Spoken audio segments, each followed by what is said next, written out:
So today I don't have anything specifically I want to talk about intellectually. I actually really just want to speak from the heart and see what comes up. So I'm just going to be probably speaking quite rawly, and maybe that resonates in your heart. And I guess the things to talk about are along the lines of feeling love and pain and intimacy, and why we feel distant from life, from our emotions. Because, we have this feeling of I want to feel connected to life. I want to feel, that raw feeling of being alive. But the reason we're shut off from it is because over time our minds learned to distance ourselves from pain, right? We maybe have been hurt in the past, so we develop these defense mechanisms or these distancing techniques. We don't even realize we're doing it, but unconsciously we find ways to hold space from life and hold space from the things we really feel strongly towards, the people we really love, right? It's funny, we're terrified of intimacy. If you'd ask any human being, do they want intimacy? They'll definitely say, or they'll most likely say yes. And yet we spend our time running from it. And we literally hold back from intimacy when we see it in our relationships. I notice it in myself when I'm kind of with somebody I'm close to, like a family member, when you have to kind of have a certain awareness of your own kind of mental patterns to pick this up, because normally we just see it as we're getting annoyed by somebody or that. But I can often feel that there's actually some raw intimacy there, and we're actually terrified of feeling that, because the thing is we distance ourselves from intimacy because we're afraid of loss, right? We learned that the things we get close to are going to dissolve and disappear, right? We learned this at some age when we were growing up, that, our parents were going to die at some stage, and maybe we came into real contact with death. I did at a young age. A very close friend of mine died at the age of 12. And I remember the pain of that, right? It was really intense. Like I do strongly remember as a 12-year-old boy, absolutely, in shock and breaking down at hearing this news that one of my close friends had passed away. And then I think what we do is the mind makes the decision that we don't want to feel that pain again. So we're not going to let ourselves get that close. We're going to hold a certain amount of distance from friends, from family members, lovers. And we don't realize the cost of this though, right? Because then we'll go around seeking connection, seeking wholeness, and wonder why we feel cut off from life. And that's because we made a decision that we didn't want to feel the pain. But you don't realize that pain that you're afraid of feeling becomes pure intimacy at the absolute depths of it. And you really have to be willing to go deep to realize this.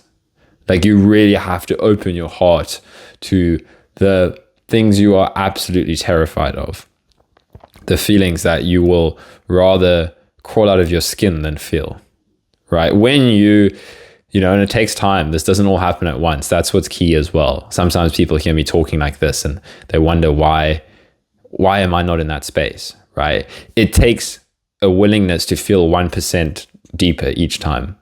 It takes a willingness to meet yourself where you're at, right? So don't turn this into a story of, oh, I want that, right? If you want it, then you have to meet yourself where you're at now. There's no magic emotion that you need to feel that's going to give you this. Is what's coming up in your experience now. If you really ask yourself, what am I not allowing myself to feel? What am I not giving? What am I believing shouldn't be here? Right? And when we really go deeper and deeper, and we open our hearts more, right? We have to keep opening our heart to life and be vulnerable and raw and authentic and honest. And this will continue to open us up from our own experience, right? The more we let our kind of authentic light shine through, one way to put it, just really living from the heart, I can see what would hold me back from doing that. I get to see it play out real time in my psyche, where it's like, this is going to hurt if I open up here, but it's the only choice. And then when we go into that hurt, right? So let's say things don't play out, right? That's happened to me recently, where things didn't play out the way I was going to expect. And it brought up quite some intense emotions. And yeah, it's really just sitting with that and allowing myself to feel it felt like truly being alive, right? And yet the mind would say, I don't want to feel this. This is too much. This is too much emotional pain. And I can see how it was the same experience that I was saying that about in the past, right? So, I have had some breakups and emotional pain in the past, which were very intense for me emotionally. I was really overwhelmed by the emotions that came up when a long-term relationship ended, and it's a loss, right? You're losing somebody that's been a part of your life for a very long time. And that was incredibly intense and overwhelming. And I actually it felt so intense. But the funny thing is, here over time, I can feel it's the same feeling, but because so much of the living in the head has dissolved for me because of all the awakening work, so much has shifted just into returning attention into the raw feeling that I'm always trying to get away from. And now I can see the same experience that I was having like 2 years ago. I was like, wow, this feeling that I was running from, I could see how the mind would say it's too intense. But once you've worked with it for some time and you've, done the work for some time, it becomes so clear that is bliss. That is the bliss of aliveness, right? The kind of raw, that hurt that we're afraid of is exactly the intimacy that we're seeking. So it's an impossible trade-off. You can't have one without the other. So if you want the intimacy, if you want the bliss, if you want the love, you have to open yourself to the hurt, to the emotional pain, to the loss, right? Because that's what makes love so special, is that it's passing by, right? It's the beauty of the moment that will never happen again, right? Yet the mind wants to turn it into something permanent, concrete, that it can repeat. And that's fine. The mind is innocent. But we don't see how we create these own kind of loops for ourselves, and we get stuck in them because we want the one without the other. But they are the same thing. It's what makes it so special. The intimacy is the most intense pain you've ever felt, is pure raw intimacy eventually. So yeah, it's just something that I was reflecting on today, was how much that kind of emotional pain, one way to put it, felt so good now that I'd learned how to feel it at its root, which I'd never really been able to do in the past. And I was like, wow, it's incredible that this, if I'm trying to get away from it, then it feels uncomfortable because it's so intense, it's calling you, right? So when we try to distract ourselves, we'll feel like this void, right? But the void is bliss. But it takes a lot of willingness to keep coming back, to keep touching in before we can, stay there for longer and longer periods. Because I've been wanting to go into the depths for a very long time. And it's like you'd slowly dip more in and more in and more in. And then, eventually you really feel what you were running from all this time. And that it is pure aliveness, right? I've heard Angelo say this, that the feeling of pure aliveness is what we're running from all the time. It's this kind of the real aliveness of the body. And I can feel how to kind of push myself into that more. Like I was going for a run yesterday and I could feel the mind was kind of analyzing how I was feeling during the run, and I'm really tired and I don't feel like running that far, and maybe I should manage my pace so that I don't feel too tired later. And then I just was like, what does it feel like to actually just really, it's very hard to describe in words, but really drop into sensation and just stay there. And again, it's taken me a lot of work to get here, so don't worry if that doesn't make sense. But yeah, I just wanted to share that, like, staying in that raw sensation while I was running, then all those stories dropped away, and it was like, oh wow, this is aliveness, is being in, no matter what the mind is saying, just being in the aliveness of sensation, basically. But we're running from sensation all the time because we want that sensation but not this sensation. So that's kind of the trade-off that the mind is making, and then it complains that it feels disconnected and kind of apart, right? Yet it's separating itself. And again, when I'm saying this, it's not a attack on the mind. It's innocent, right? But it's a way to talk about this, to point this out, that this way that we've learned to live comes with a massive fucking cost, right? And it's the cost of feeling distant, feeling numbed, right? So start by going into what feels uncomfortable.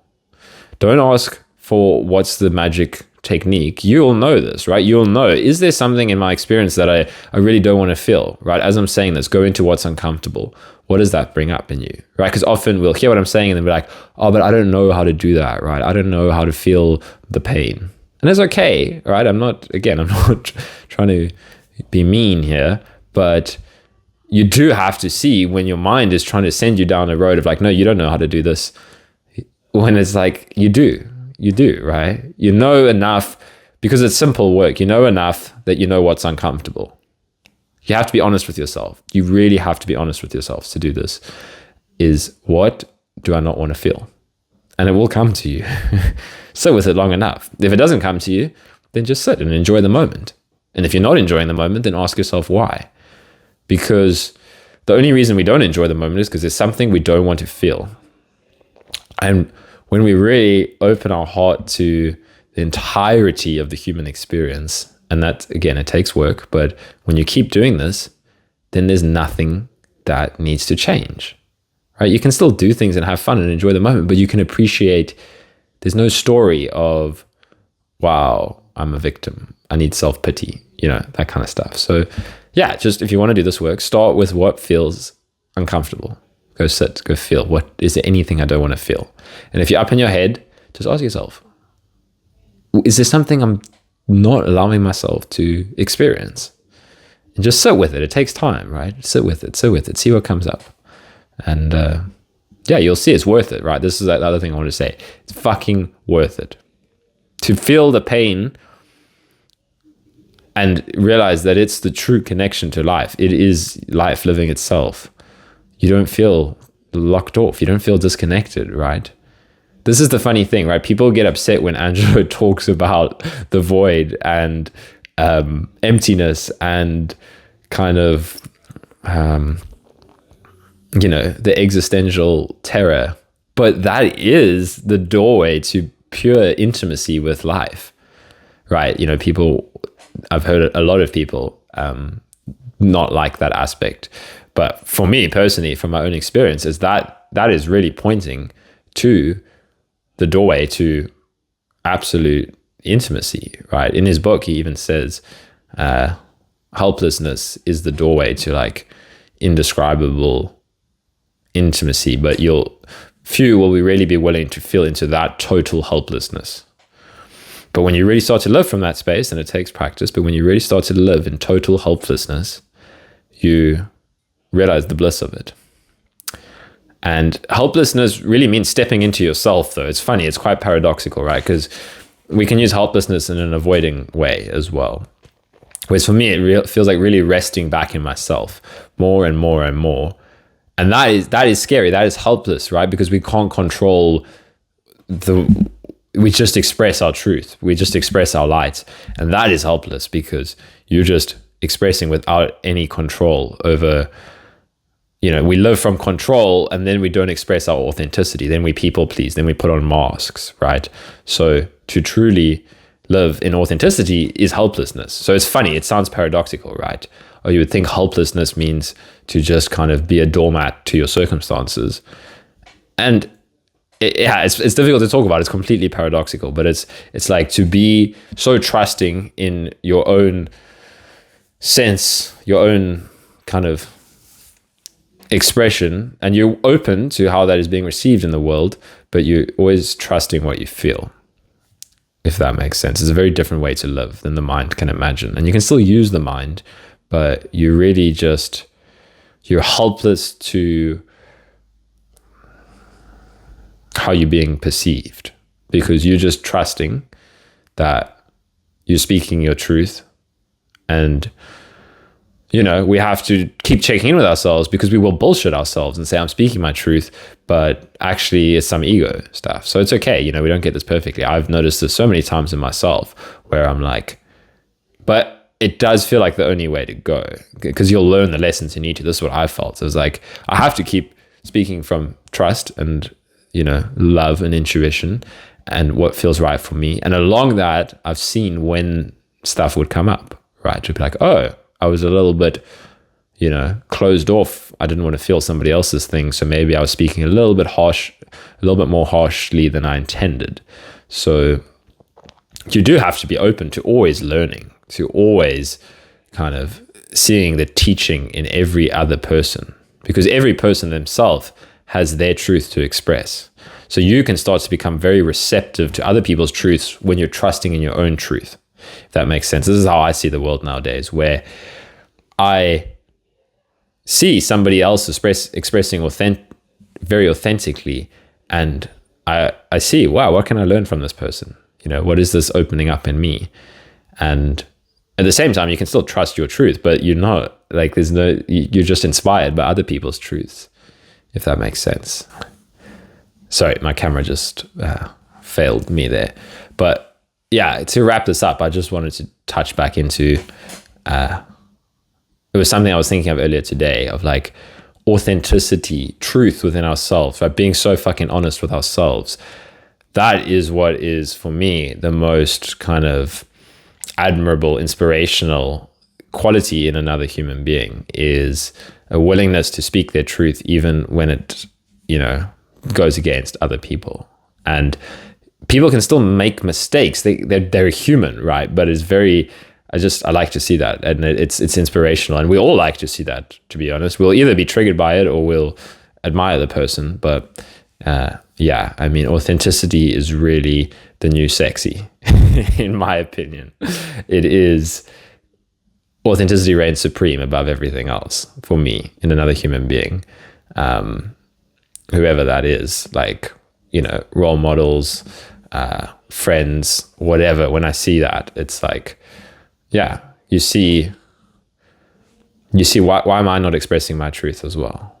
Matt Garrett always says this, it's an invitation to somebody who rawly expresses their truth. It's an invitation for you as well. So that's today's video. A few rabbit holes all tied together, but I hope it resonates, and all the best.